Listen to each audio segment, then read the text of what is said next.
Que Dios le pueda bendecir, queridos hermanos, a cada uno de ustedes. Que Dios le bendiga. Una vez más, nosotros estamos a través de este video para seguir compartiendo el mensaje poderoso del Señor, ya que nos habíamos quedado en un desarrollo de la palabra de Dios sobre el mensaje a Filadelfia. Veníamos compartiendo, desarrollando muchísimo este glorioso mensaje que trae una enseñanza para el día de hoy, obviamente muy, pero muy especial y muy grande. Misterios que realmente se pueden ver hoy en día, ya que hemos dicho, y lo refleja la palabra del Señor por sí sola cuando nosotros escudriñamos, de que estas iglesias no son nada más y nada menos lo que es el prototipo de hoy en día de las iglesias actuales. Y vea qué importante escudriñar la palabra. Nosotros los saludamos a todos, a ustedes desde nuestro país argentino, en la ciudad de General Conesa, en la provincia de Río Negro. Los saludamos a todos y nosotros vamos a continuar con este mensaje. Decíamos sobre este mensaje a Filadelfia, lo importante que es este mensaje para la vida de cada uno de nosotros. Filadelfia decíamos que significaba amor fraternal. Aquí nos está revelando la palabra del Señor a una iglesia fiel, a una iglesia que estaba constantemente firme en la palabra de Dios, en la doctrina de Dios. Una iglesia que realmente estaba batallando y estaba en firmeza, pese a la sociedad en aquel tiempo, a la cultura, a la sociedad, bien digo, y totalmente al paganismo de aquel entonces, de aquella ciudad. Hoy actualmente se puede ver también a hermanos creyentes, por eso esto representa también a los 7 prototipos de cada creyente hoy en día. Por eso yo siempre digo, ¿con cuál de esta carta nosotros nos vamos a identificar? Vemos un creyente aquí reflejado en la palabra del Señor, y decíamos que son aquellos realmente los que se pueden reflejar con este mensaje, aquellos que anhelan al Señor, buscan realmente y son fieles. Una iglesia fiel es aquella que espera el arrebatamiento con ansias, como predicaron los apóstoles de aquel día, el apóstol Pablo. Todos ellos predicaron el mensaje del Señor y advirtieron a la iglesia que Cristo podía venir en cualquier momento, aún en esos tiempos del apóstol Pablo. Entonces, esto es una iglesia realmente fiel.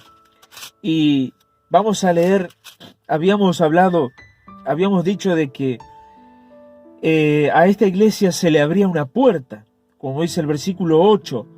Yo conozco tus obras, he aquí he puesto delante de ti una puerta abierta, la cual nadie puede cerrar, porque aunque tiene pocas fuerzas, has guardado mi palabra y no has negado mi nombre. O sea, explicábamos en el anterior video nosotros cuál es esa puerta que se abría, cuál es esa puerta que se nos abre hoy en día, o cuál es esa puerta que está abierta hoy en día. Vamos a leer en Apocalipsis capítulo 4, vean qué importante entender esto. De allí nos revela a nosotros cuál es la puerta que está abierta, que explicábamos también en nuestro anterior video. Apocalipsis capítulo 4, después de esto miré, y aquí una puerta abierta, dice allí. Una puerta en el cielo, y la primera voz que oí como de trompeta, hablando conmigo, dijo: sube acá y yo te mostraré las cosas que sucederán después de esta. O sea que habíamos dicho nosotros en el anterior video de que no podíamos dejar pasar por alto, obviamente, hablar sobre el arrebatamiento de la iglesia, porque esta iglesia de Filadelfia era una, más que las otras iglesias, la que esperaban ansiosamente el arrebatamiento. Porque en este mensaje a Filadelfia se puede discernir, se puede percibir que esta iglesia vivía consagrada para Dios y esperando el glorioso momento de ese arrebatamiento.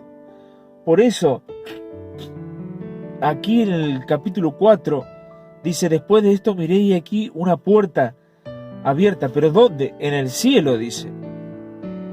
Por eso nosotros decimos que está hablando sobre el arrebatamiento. ¿Cuáles son las cosas que pasaron después de esto? ¿Y dónde se abre la puerta? En el cielo. ¿Para qué? Para que suba la iglesia, para que subamos cada uno de nosotros y estemos en los cielos con Jesucristo. ¿Qué es lo que dice Tesalonicenses?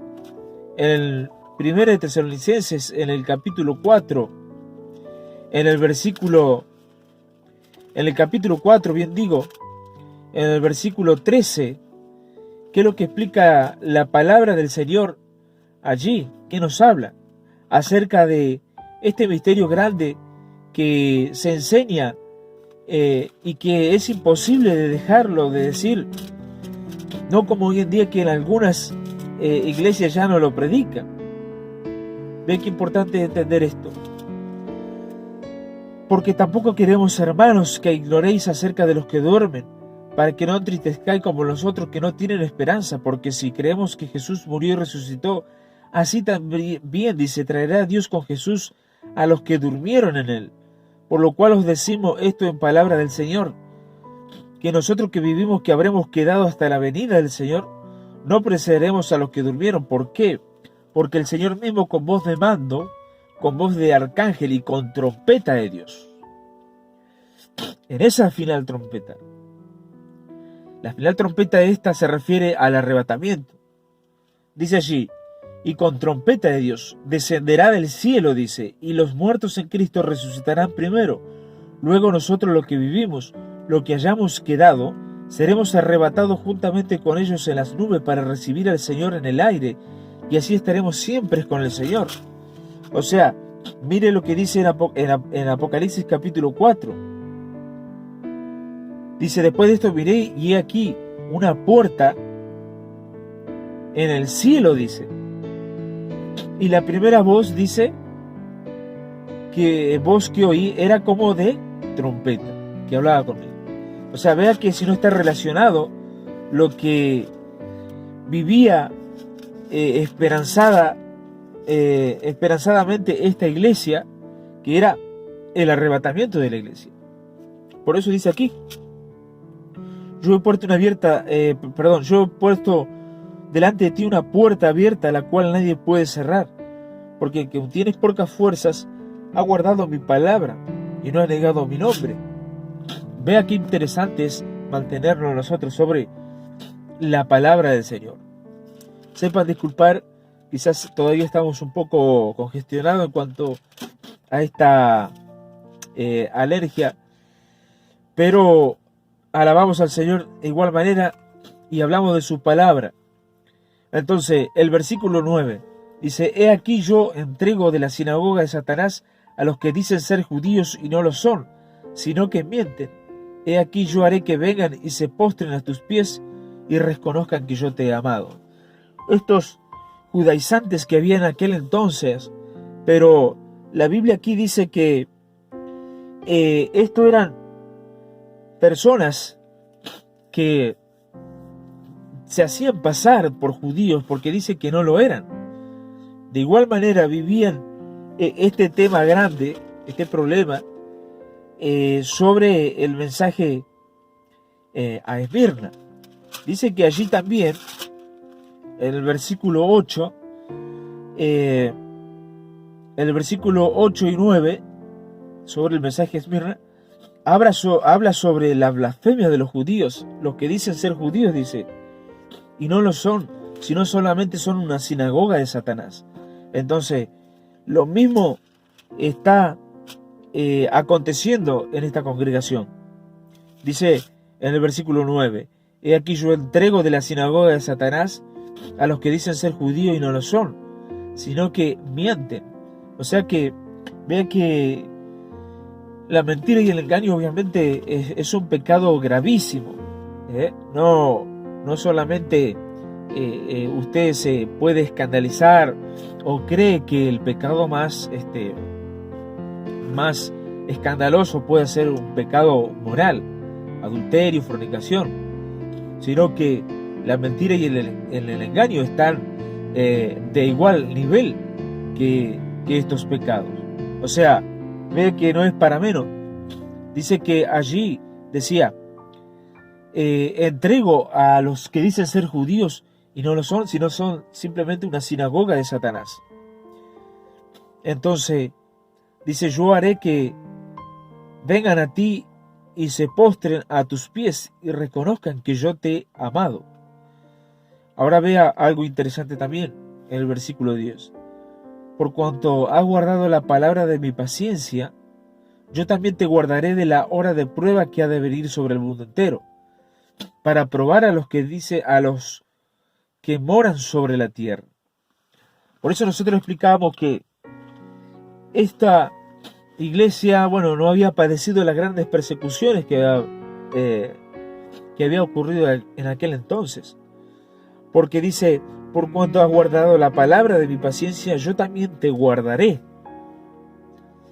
Y este es un versículo clave para entender una doctrina fundamental como la es la del arrebatamiento de la iglesia. Es algo fundamental porque hay muchos que no creen en el arrebatamiento y hay muchos que dicen de que la iglesia pasará por la tribulación o de que la iglesia conocerá al anticristo. Pero este versículo es clave para entender de que la iglesia será librada de la tribulación. Este versículo es clave para entender de que la iglesia no pasará por la tribulación y gran tribulación, como muchos piensan erróneamente. Porque aquí dice, por cuanto has guardado la palabra de mi paciencia, yo también te guardaré de la hora de prueba. ¿Cuál es la hora de prueba?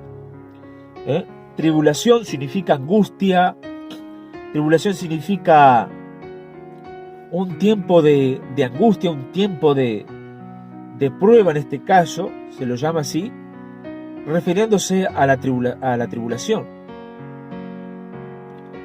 Pero mucho más interesante hay ahora que explicar y que entender. Existe, una frase griega que se dice tereseo ex tes horas parasai, lo cual significa esto significa te guardaré, te libraré antes de la hora. Tes hora sería antes de la hora de prueba, de aflicción, de angustia que va a venir sobre el mundo entero. Por eso decimos tereseo ex tes horas parasai significa te libraré antes de la prueba, de la angustia, del sufrimiento. Por eso decimos que este versículo es clave para entender de que la iglesia no pasará por la tribulación y la gran tribulación. Ahora, si la frase no fuera tes hora parasai, sino que fuera en tes hora parasai, estamos queriendo decir con eso de que recién podemos nosotros creer de que la iglesia pasará por la tribulación o será librada en medio de la tribulación. Pero eso no es lo real, lo verdadero. Entonces, por eso aquí podemos escudriñar la palabra nosotros y explicar de que dice, por cuanto has guardado la palabra de mi paciencia, yo también te libraré de la hora de prueba que ha de venir sobre el mundo entero, para probar a los que moran sobre la tierra. O sea que el momento de la tribulación vendrá una gran prueba para los habitantes en el mundo entero. La tribulación es un tiempo de angustia, de sufrimiento, de dolor para todos en general y todo el mundo entero. La iglesia no puede pasar por la tribulación. Nosotros esperamos arrebatamiento para ser librados de que ocurra de que muchos van a creer en el tiempo de la tribulación, de que mucha gente aceptará a Jesucristo en la tribulación, eso es otra cosa. Personas que nunca se le han predicado la palabra, personas que nunca realmente le han llevado el mensaje como tiene que ser, pero los que realmente pudieron comprender, los que realmente pudieron aprender y ver este tema sobre el Evangelio de Cristo, no tendrán excusa. O sea que si no se van al arrebatamiento, después será el lloro y el crujir de dientes, como dice la palabra. Entonces, he aquí yo vengo pronto, dice la palabra del Señor. Sepan disculpar que casi no puedo hablar, pero quiero explicar algo. He aquí yo vengo pronto, dice. Esta es la palabra, el mensaje central del Evangelio. Por eso se le habla así a la iglesia de Filadelfia. ¿Por qué? Porque era, de las 7 iglesias, era la que más predicaba, la que más esperaba el día glorioso del arrebatamiento. Entonces, es un mensaje central. Vemos que es un mensaje realmente que la iglesia tiene que predicar. Por eso se le habla de esta forma a esta iglesia en Filadelfia. Dice allí, he aquí yo vengo pronto.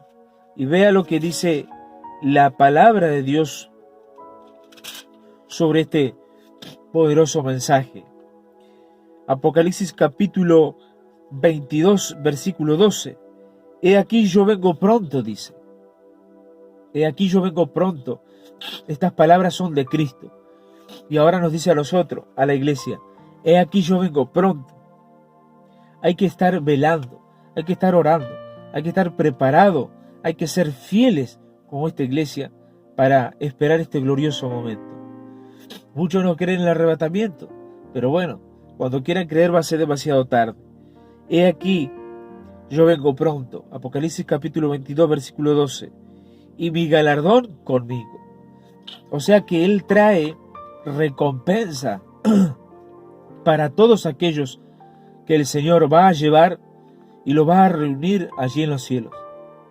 Claro, eso es lo que explica la palabra de Dios.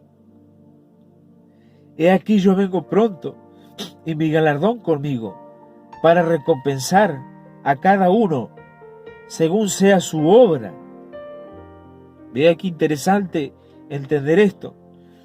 Según sea su obra. Veamos lo que dice Primera de Corintios para entender un poquito más. Primera de Corintios capítulo 3, versículo 15. Quizás, bueno, seguí un poquito congestionado, pero bueno, vamos a hablar de la palabra igual. Primera de Corintios capítulo 3, versículo 15, dice la palabra: si la obra de alguno se quemare, él sufrirá pérdida, si bien él mismo será salvo, aunque así como por fuego. O sea que Él a nosotros lo va a recompensar según nuestras obras. Porque dice, si la obra de alguno se quemare, él sufrirá pérdida. Ve qué importante es que entender de que, como nosotros explicamos en nuestro video que tenemos aquí en YouTube, ustedes lo pueden ver sobre el Tribunal de Cristo. Hablamos un poquito más a profundo sobre este tema, porque el Tribunal de Cristo es para recompensar, es para recibir galardón, recompensa, y también podemos entender de que se puede sufrir pérdida. Por eso dice la Biblia, si bien será salvo, así como por el fuego, quiere decir prácticamente como decimos nosotros la frase común que nosotros decimos acá, es como decir, se salvó raspando, una cosa así. Pero de que se puede sufrir pérdida, se puede sufrir pérdida. Por eso la palabra dice, va a recompensar a cada uno según sea su obra. Ve qué importante entender esto para que nosotros podamos entender a profundidad. Ahora, otra palabra más que explica aquí. Yo soy el alfa y el omega. Vea qué interesante, el principio y el fin, dice la palabra, el primero y el último. El gran yo soy, dijo Dios a Moisés, yo soy. La misma frase que Jesucristo dijo. Yo soy, dijo el Señor Jesucristo. Vea qué interesante entender la palabra de Dios y vea que Él simplemente enfatiza lo que es realmente nuestro Señor Jesucristo, en el cual es importante que cada uno de nosotros podamos comprender de que en este mensaje se nos habla muy claro en cuanto al arrebatamiento, en cuanto a ser una iglesia fiel para esperar a nuestro Señor Jesucristo. Eso era lo que Cristo le hablaba a la iglesia en Filadelfia. Vea por qué no recibe ningún reproche, ningún llamado de atención. Y entendemos por qué. Porque era una iglesia que se preocupaba por lo que había recibido.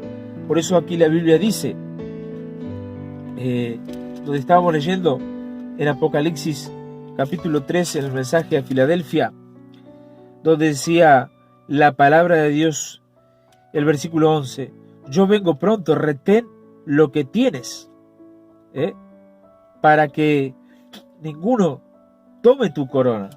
Retén lo que tiene. Por eso era una iglesia que realmente estaba guardando todo en cuanto a las cosas de Dios.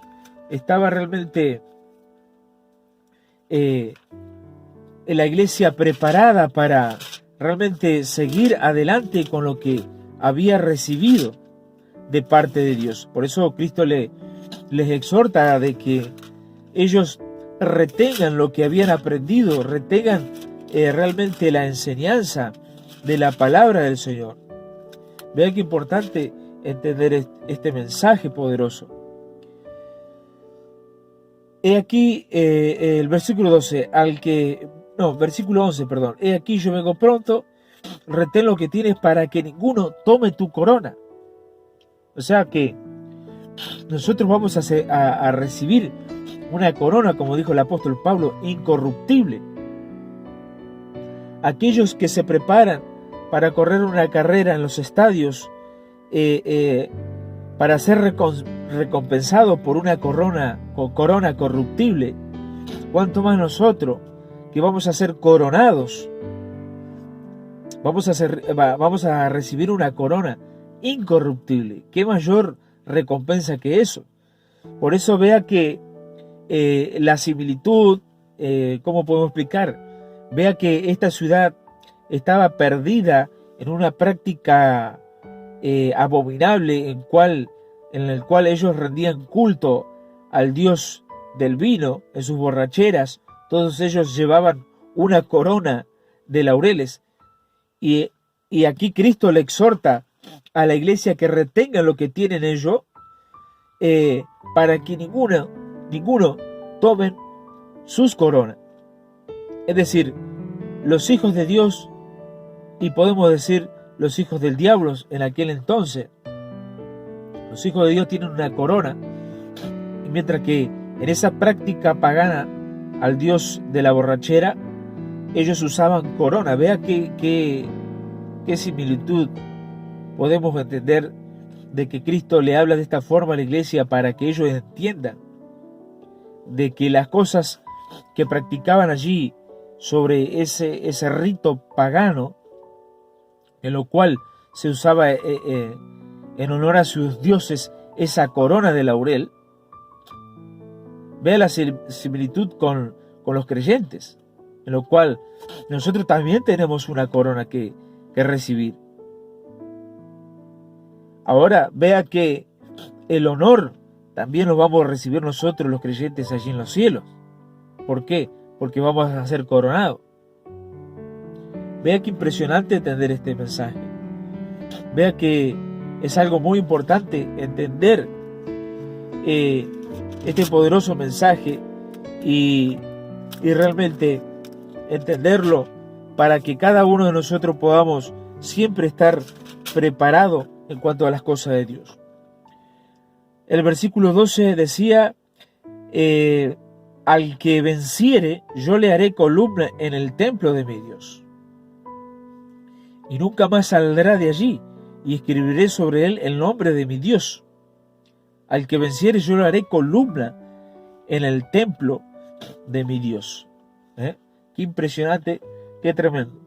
Los apóstoles en la antigüedad fueron las columnas en lo cual se fundamentó el mensaje de Cristo, ya que Cristo es el fundamento, y los apóstoles fueron las columnas de ese fundamento. Y dice que allí en el templo, en las columnas tendrán también en las paredes escritas los nombres de los apóstoles. O sea, qué interesante, ¿no? Y nosotros, dice allí, al que venciere, yo le haré columna en el templo de mi Dios, y nunca más saldrá de allí. Y escribiré sobre él, mire, y escribiré sobre él el nombre de mi Dios. El nombre de mi Dios, eso es un tema también para hablar. Algo hemos dejado en nuestra página de Facebook hablando sobre cuál es el nombre de Dios. Y decíamos que, bueno, que a Dios se lo llama por varios nombres, obviamente, de 4 letras sagradas que se compusieron, en lo cual son simplemente consonantes, porque no se conocían las vocales y no llevaban las vocales el nombre de Dios. Entonces, el nombre de mi Dios, dice allí, escribiré sobre el nombre de mi Dios y el nombre de la ciudad de mi Dios, la Nueva Jerusalén. Esa es la ciudad del Señor, la Nueva Jerusalén, la cual dice la palabra de Dios que desciende de los cielos. Dice que la ciudad sube, es decir, desciende de los cielos, la Nueva Jerusalén, como lo llama, lo nombra aquí la palabra del Señor en Apocalipsis capítulo 21, versículo 9. Vino entonces a mí uno de los 7 ángeles que tenía las 7 copas llenas de las 7 plagas postreras, y habló conmigo diciendo, ven acá y yo te mostraré la desposada, la esposa del Cordero. Y me llevó en el espíritu a un monte grande y alto, y me mostró la gran ciudad santa de Jerusalén, que descendía del cielo de Dios, teniendo la gloria de Dios, y su fulgor era semejante al de una piedra preciosísima, como piedra de jaspe, diáfana como el cristal.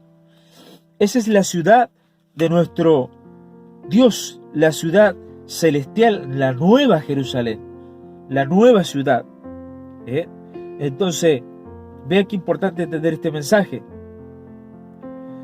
La Nueva Jerusalén, la cual desciende del cielo de mi Dios, y mi nombre nuevo. El que tiene oído, oiga lo que el Espíritu dice a las iglesias. Qué importante entender este mensaje. Sabemos que hay muchísimo todavía por hablar acerca de este pasaje en la Escritura. Por eso nosotros queremos realmente seguir predicando esta palabra, que es muy hermosa. Vamos a hacer un video hablando sobre la iglesia que nos falta, es la iglesia de la Odisea, el mensaje a la iglesia de la Odisea, para entender bien lo que la Escritura nos está hablando hoy en la actualidad. Entonces, vea qué importante entender esto. Que Dios le pueda bendecir en gran manera, y será hasta la próxima.